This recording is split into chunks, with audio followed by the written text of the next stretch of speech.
USC エクストリームトラック。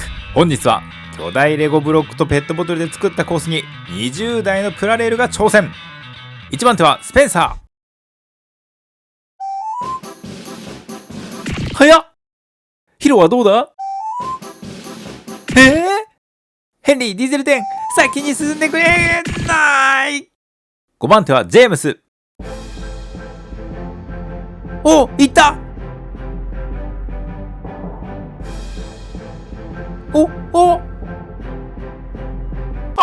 ジェームス1台目の成功者となりました。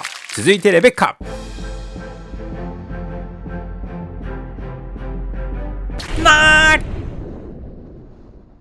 7番手ゴードン。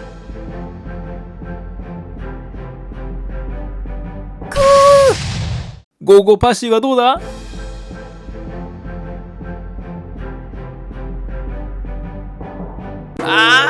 そううまくはいかないか。流れを変えるため超高速車両流線形トーマスの出動です。いったー。超高速ゴール。この流れでケンジはどうだ。連続ゴール。このコースは高速車両と相性がいいのかもしれませんね。前言撤回。ここで視聴者リクエストのトビーの登場です。さあどんな走りを見せてくれるのか。痛そう。当チャンネルのイケメン車両4番を。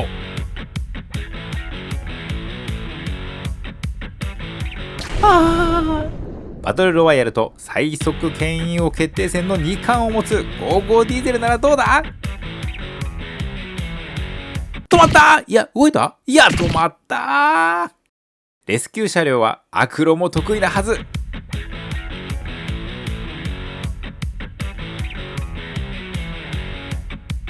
カメラ壊さないで。美しき力持ちアシマはどうだ。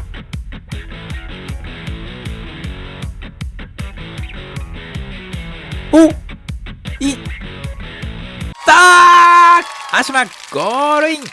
パシアシマに続け。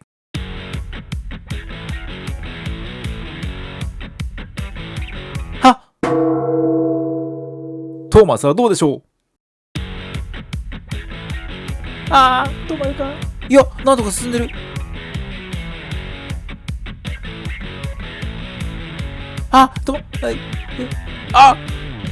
ゴール。トーマス根性で走り切りました。兄弟分の55トーマス、君はどうだ。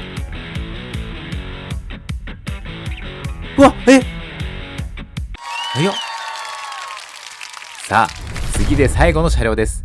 最後の車両は視聴者リクエストがあったエドワード。優秀の美を飾れるか。